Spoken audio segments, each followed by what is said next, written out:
हर कामयाब मर्द के पीछे एक औरत का हाथ होता है, तो वो औरत मेरी मम्मी है।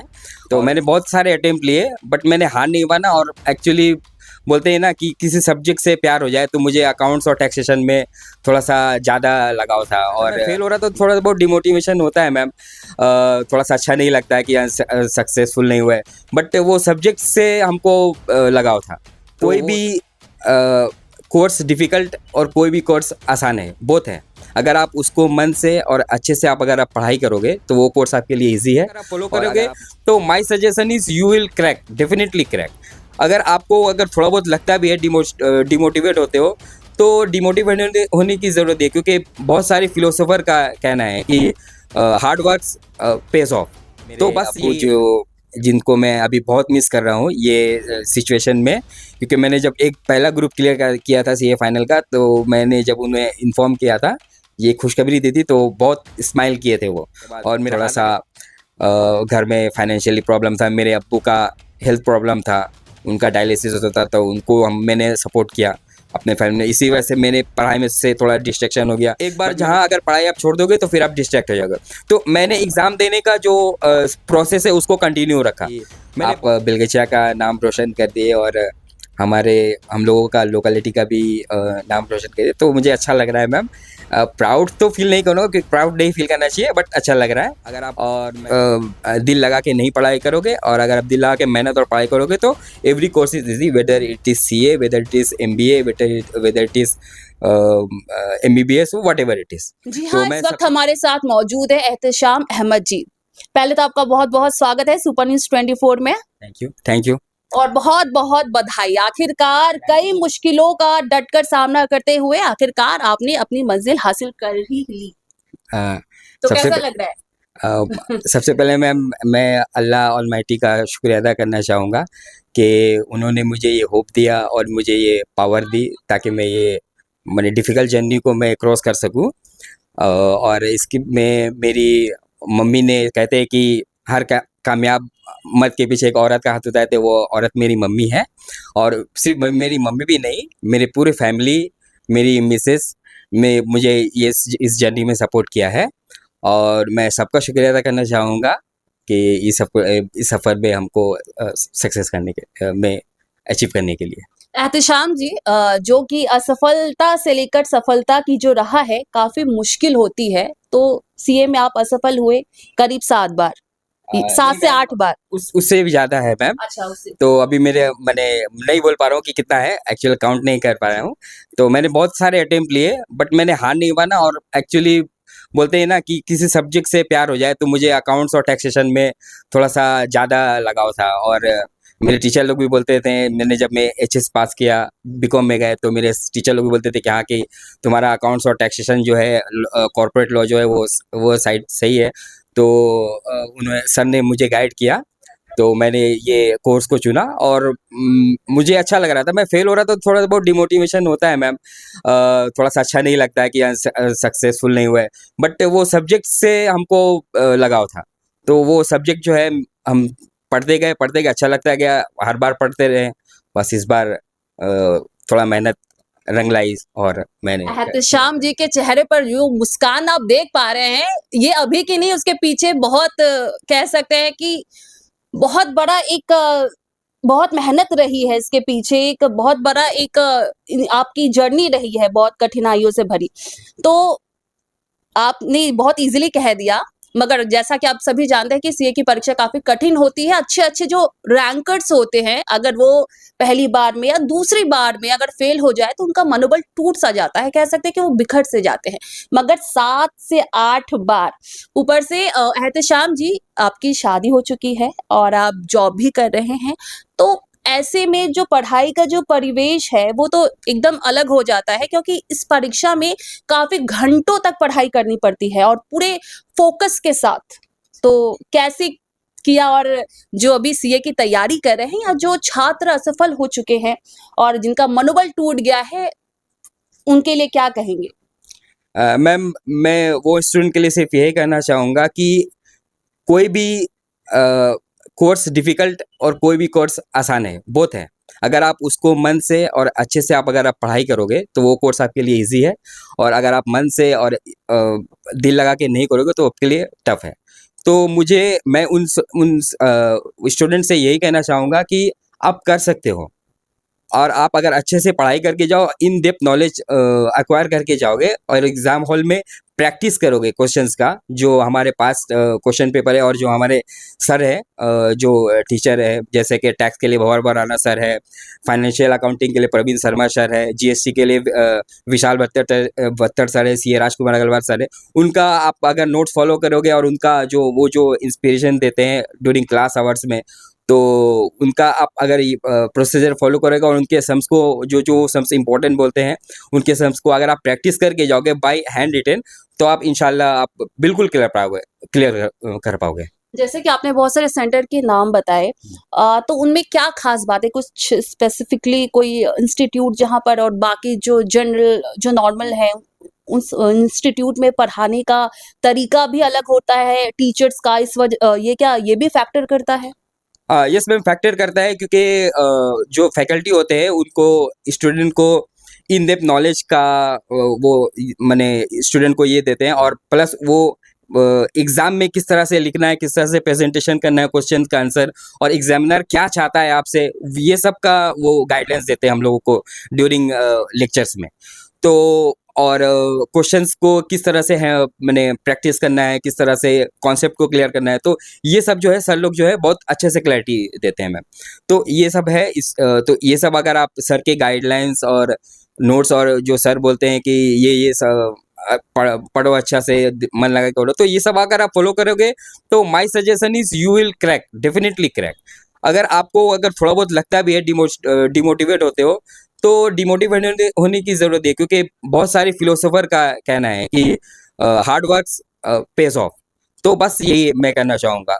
तो अभी भी जो मेरे भाई लोग, जो स्टूडेंट लोग जो सीए में फेल होने के बाद डिमोटिवेट हो गए हैं, तो उनको मैं यही कहना चाहूँगा कि फिर से आप आइए और हार्ड वर्क कीजिए, इंशाल्लाह आप बिल्कुल क्रैक कर पाएंगे एग्जामिनेशन। एहतेशाम जी ने एक बहुत ही उम्दा बात कही, hard work page of. Hard work कहते हैं कि कभी भी खाली नहीं आता, और मेहनत का फल हमेशा मीठा होता है अगर निस्वार्थ तरीके से किया जाए। और कुछ रूटीन के बारे में बताइएगा कि मतलब कितने घंटों की रूटीन होती थी, और आपका जो शेड्यूल है काफी बिजी रहा है, तो कैसे करके मैनेज करते थे? मैं मॉर्निंग उठ के थोड़ा स्टडी करता था, फिर ऑफिस आवर्स में ऑफिस अटेंड करता था, और ऑफिस आवर अटेंड करने के बाद घर में आके चाय पी के फिर पढ़ाई में लग जाता था। तो कितने घंटे तक पढ़ाई कर पाते थे? एक्चुअली हाँ, समय तो नहीं है मैम, बस काउंट तो कभी नहीं करता था। जितना मैं टारगेट लेता था कि आज हमको ये टॉपिक को हमको ये कंप्लीट करना है, तो वो टारगेट के बेसिस पे मैं दिन से ज्यादा रात। हाँ, मैं रात को ही स्टडी ज़्यादा करता था, क्योंकि रात में सब कोई सो जाता था, तो मुझे थोड़ा वो समय टाइम मिलता था पढ़ाई में। त्यागना बहुत जरूरी है। बिल्कुल मैम, बिल्कुल। जी। अच्छा, आपके परिवार में कौन-कौन है? बताइए। मेरी परिवार में मेरी मम्मी है, और मेरा एक छोटा भाई है, और मेरी मिसेस है, और मेरी एक छोटी सी प्यारी सी बेटी है, और मेरे अब्बू जिनको मैं अभी बहुत मिस कर रहा हूँ ये सिचुएशन में, क्योंकि मैंने जब एक पहला ग्रुप क्लियर किया था सीए फाइनल का, तो मैंने जब उन्हें इन्फॉर्म किया था, ये खुशखबरी दी थी, तो बहुत स्माइल किए थे वो, और मेरा हाथ आगे पकड़े। तो वो सीन जो है बार-बार कल से मेरे माइंड में ये रिकॉल हो रहा है, मैंने पिक्चर आ जा रहा है ऐसा। तो मैं बहुत मिस कर रहा हूँ मेरे अब्बू को और मेरे चाचा जी को, वो भी नहीं है इस दुनिया में अनफॉर्चुनेटली। तो मैं दोनों को मिस कर रहा हूँ। दोनों अगर आज रहते तो बहुत खुश होते हैं। आई एम डेफिनेटली मिसिंग मैं आपके भावनाओं को मैं आपकी आंखों में देख पा रही हूँ, और कहीं ना कहीं तोड़िए से आपकी आंखें नम पड़ गई हैं। और बिल्कुल ये काफी खुशी की बात है कि माँ बाप का बहुत बड़ा रोल होता है बच्चों को इस मुकाम तक पहुंचाने में, सफलता के मुकाम तक पहुंचाने में, और आज आपके अब्बू आपके साथ नहीं है। खैर, आप हमें ये बताइएगा एहतेशाम जी, मतलब कि सीए ही क्यों? क्योंकि जॉब कर ही रहे हैं आप, सेटल डाउन हो ही गए हैं, और तो फिर भी मतलब क्या था वो पैशन जो है आपका सीए के प्रति? क्या मतलब इसके अलावा क्या था जो कि आपको बांध के रखा था? मैम मुझे अपना पहचान बनाना था, तो जब तक आप सीए ही क्यों, और कोई सब्जेक्ट इंजीनियर, डॉक्टर या कुछ भी? मैम एक्चुअल में मैंने पहले ही कहा कि मुझे अकाउंट्स और टैक्सेशन में थोड़ा सा ज़्यादा ये था, इंटरेस्ट था, और जो कि सीए सब्जेक्ट ही है टैक्सेशन और अकाउंट्स के बेस पे। तो मैं बस पढ़ता गया, और एक्चुअली मुझे थोड़ा अपना पहचान चाहिए था, एक जब तक एक डिग्री नहीं हो तो पर्सन का एक पहचान नहीं आता, तो बस मुझे पहचान बनाना था, और मैं इसीलिए सीए में पैशन था, ताकि मैं ये क्लियर करके अपने नाम के आगे दो इम्पोर्टेंट वर्ड सी और ए फिक्स कर सकूं। इम्पोर्टेंट वर्ड है ये। और कह सकते हैं कि आपने ग्रेजुएशन के बाद शुरू किया, सीए की पढ़ाई आपने शुरू की, तो मतलब ये काफी शुरू से नहीं था, बाद में ऐसा लगा? क्योंकि ज्यादातर जो बच्चे होते हैं वो 11 से स्टार्ट कर देते हैं, या आफ्टर 12 वो स्टार्ट करते हैं। मैम मैंने जब सीए में इनरोलमेंट लिया तो डेट वाज उस समय न्यू कोर्स आया था जिसका नाम था सीए पीसीसी। तो वो पहला बैच का मैं स्टूडेंट था, तो मैंने पहले सीपीटी में इंटर करवाया, क्योंकि उस समय रूल था कि आप चाहे मास्टर्स डिग्री रहो या पीएचडी रहो, आपको सीपीटी दे के ही सीए में एंट्री मिलेगा। तो मैंने वो सीपीटी मैंने सीए में इनरोल कराया, तो सीपीटी पास करने के बाद फिर पीसीसी क्लियर किए, फिर उसके बाद फिर ये सीए फाइनल का ये हुआ। तो हम जानना चाहेंगे कि मतलब फाउंडेशन पे आप अटके ब्रेक लगा, या फिर आईपीसी? सीपीटी में एक ब्रेक लगा, उस समय मैं बहुत lenient हो गया था, सोचा था कि आराम से क्लियर हो जाएगा एमसीक्यू। मतलब पहली बार में आपने हाँ। फाउंडेशन क्लियर कर? नहीं, मैं सेकेंड अटेम्प्ट में मैंने क्लियर किया, और सेकेंड अटेम्प्ट में क्लियर करने के बाद फिर इंटर में आया, फिर मैंने 3 साल आर्टिकलशिप किया ए प्रधान एसोसिएट्स में। वो मेरे सी अशोक प्रधान मेरे प्रिंसिपल थे, उन्होंने मुझे काम सिखाया, अपने अंदर में ट्रेनिंग। इनफैक्ट मैं अभी भी उनके साथ अटैच हूँ। और उसके बाद मैंने सीए इंटर क्लियर करने के बाद फिर सर ने मुझे बोला कि भाई तुम मेरे पास ही रहो, तो मैंने उनके साथ ही कंटिन्यू करा, और उसके बाद फिर सीए का ट्यूशन लिया, फाइनल का ट्यूशन लिया। उसके बाद फिर ग्रुप 1 क्लियर होने के बाद थोड़ा सा घर में फाइनेंशियली प्रॉब्लम था, मेरे अब्बू का हेल्थ प्रॉब्लम था, उनका डायलिसिस होता था, तो उनको मैंने सपोर्ट किया अपने फैमिली में। इसी वजह से मैंने पढ़ाई में से थोड़ा डिस्ट्रैक्शन हो गया, बट मैंने छोड़ा नहीं मैम, इसलिए क्योंकि मैं जब ऑफिस जा रहा था तो उस समय बहुत सारे ऐसे मैंने लोग से मेरा परिचय हुआ जो सीए इंटर करके छोड़ चुके, बैकआउट कर गए, सीए फाइनल का एक ग्रुप क्लियर करके बैकआउट कर चुके। तो उसमें मुझे एक ही रीज़न नज़र आया कि एक बार जहाँ अगर पढ़ाई आप छोड़ दोगे तो फिर आप डिस्ट्रैक्ट हो जाओगे। तो मैंने एग्ज़ाम देने का जो प्रोसेस है उसको कंटिन्यू रखा। मैंने बहुत सारा अटेम्प्ट ऐसा लिया कि जिसमें मैं प्रिपेयर्ड नहीं था, मैं फिर भी मैं बैठ के जाता था, ताकि मैं उससे कनेक्ट रह सकूँ, ताकि मेरा कंडीशन फिर ऐसा नहीं हो जाए कि हाँ मैंने 1-2 अटेम्प्ट स्किप किया, फिर मेरे पढ़ाई से ध्यान हट गया। तो मैं पढ़ाई से ध्यान बनाने के प्रोसेस में मैंने एग्ज़ाम को कंटिन्यू करते रहा। बट प्रिपरेशन नहीं था, बट मैंने कंटिन्यू करते गए, देखते हैं अगर शायद पेपर ईजी आ जाए। तो मैं एक्चुअली सीए में तो ऐसा होता नहीं है जनरली, फिर भी मैं अटैच रहा, तो इसलिए थोड़ा सा टाइम लग गया और अटेम्प्ट भी ज़्यादा हो गया। बट मैंने पिछले 4-5 अटेम्प्ट से फुल प्रिपरेशन करके गए, तो मैम हो गया। तो इसी के लिए मैं बोलना चाहूँगा कि आप फुल प्रिपरेशन अच्छा से करके जाओ, हो जाएगा। मैं अंडर प्रिपरेशन होकर जब एग्ज़ाम देने जा रहा था, तो उस समय मुझे लग रहा था कि हाँ मेरा प्रिपरेशन सही नहीं हुआ, क्योंकि अगर आप सीए बनोगे तो you should have an expertise knowledge, जो कि मेरे सर बोलते हैं, you should have an expertise knowledge, and in professional career you do not have any scope of mistake. आपके प्रोफेशनल करियर में मिस्टेक का कोई जगह नहीं है डिक्शनरी में। तो आपको एक्सपर्टाइज नॉलेज रखना है।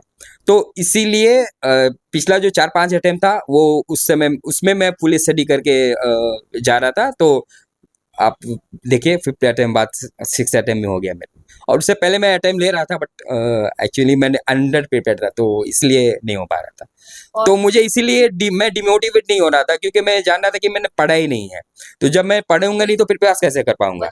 पूरी ईमानदारी आपने बरती थी अपने साथ। बिल्कुल। और मैं ऐसा था कि जब मैं एग्जाम देके आ रहा था तो मैं एक्सपेक्ट कर रहा था मेरा मार्क्स इतना से इतना रेंज के बीच में आ जाएगा, तो उतना से उतना रेंज के बीच में ही आ रहा था। कैलकुलेशन बिल्कुल सही था, इसीलिए पूरा खुद पे इसीलिए यकीन था। इसलिए मैं डिमोटिवेट नहीं हो रहा था, क्योंकि मुझे पता था कि मैं अंडर प्रिपरेशन हूँ।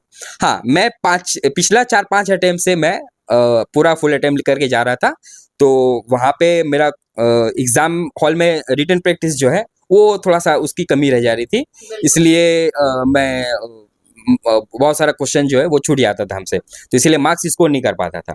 पिछला 2-3 अटेम्प्ट पहले मैं 7 नंबर से बैकआउट कर गया, फिर उसके बाद वाले अटेम्प्ट में एक सब्जेक्ट में मेरा एग्जामिशन आया, तो इस बार मेरे को मुझे 2 ही पेपर में अटेम्प्ट करना था, डायरेक्ट टैक्स और इनडायरेक्ट टैक्स, और एक पेपर ऑनलाइन था जो कॉस्टिंग का पेपर, अभी न्यू कोर्स हुआ है अभी, तो एक न्यू जो अकाउंट्स का पेपर है वो ऑनलाइन हो गया, तो लास्ट सैटरडे को मैंने वो भी एग्ज़ाम क्लियर किया मैंने।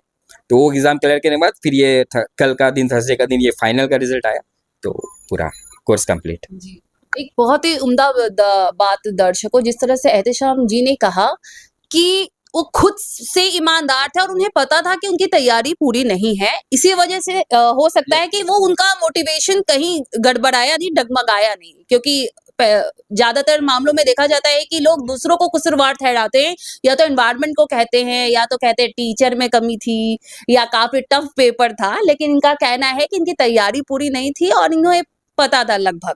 तो मतलब खुद से सच्चाई और ईमानदारी रखना अपने काम के प्रति इज वेरी इंपॉर्टेंट। अच्छा, अभी से फिर आपका सफर कहाँ पे देखते हैं, क्योंकि आप तो सीए हो गया, जॉब भी है, और जॉब का आप सीए से ही रिलेटेड है। हाँ, तो फिर आगे का क्या है आपका सपना? अभी तो मैं ट्रेनिंग करूँगा मैम, जो मेरा मैंडेटरी ट्रेनिंग बचा हुआ है इंफॉर्मेशन टेक्नोलॉजी एडवांस आईटीटी का, तो वो नेक्स्ट वीक में मैं जाके इनरोल कराऊंगा, तो देखते हूँ मैं कब बैच मिलेगा हमको।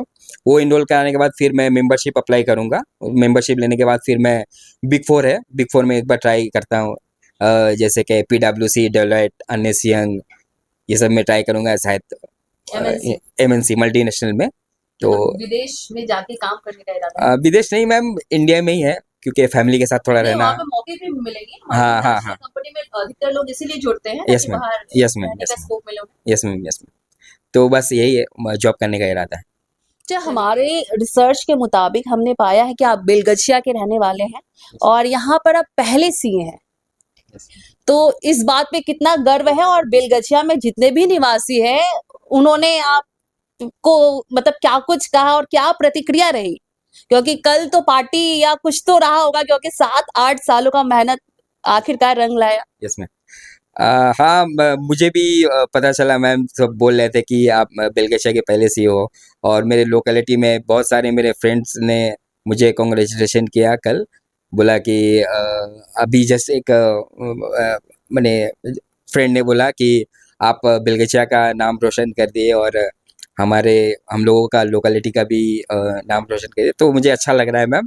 प्राउड तो फील नहीं करूँगा, क्योंकि प्राउड नहीं फील करना चाहिए, बट अच्छा लग रहा है, और मैं कोशिश करूँगा, और मैं मेरे जो बाकी जो स्टूडेंट्स जो आज देख रहे होंगे ये वीडियो, मैं यही कहना चाहूँगा कि आप कोई भी कोर्स हो, नॉट सीए, कोई भी कोर्स हो आपके लिए टफ है, अगर आप दिल लगा के नहीं पढ़ाई करोगे, और अगर आप दिल लगा के मेहनत और पढ़ाई करोगे, तो every course is easy, whether it is CA, whether it is MBA, weather it is MBBS, what ever it is. तो मैं सबसे यही कहना चाहूँगा, क्योंकि मैं भी एक बेंचर्स था, मैं भी कोई ब्राइट स्टूडेंट नहीं था, माध्यमिक में भी एवरेज था, हायर सेकेंडरी में भी एवरेज था, बट बीकॉम से मेरा ट्रैक बदला, मैंने बीकॉम में फर्स्ट क्लास ऑनर्स ये किया, और उसके बाद फिर सीए इंटर में भी क्लियर कर लिया, और सीए फाइनल में भी। तो मैं ये कहना चाहूँगा कि those students who are the back benchers, please do not demotivate, आप अभी भी कर सकते हो, बस दिल लगा के और मेहनत से पढ़ाई करो, बस ये मैं कहना चाहूँगा। बहुत बहुत शुक्रिया हमारे साथ बातचीत करने के लिए एहतेशाम जी, और आपको बहुत बहुत शुभकामनाएं आपके भविष्य के लिए। Wish you best of luck. Thank you so much. तो ये थे एहतेशाम जी, जिन्होंने बताया कि अगर आपके अंदर पैशन हो किसी काम को हासिल करने का, और कड़ी मेहनत, लगन और दृढ़ता हो, तो हर एक काम को आप पूरा कर सकते हैं और हर एक सफलता के मुकाम को हासिल कर सकते हैं। फिलहाल इसी तरह से हमारे खबरों को देखते रहिए और सब्सक्राइब कीजिए, अगर पसंद आती है तो देखते रहिए सुपर न्यूज़ 24।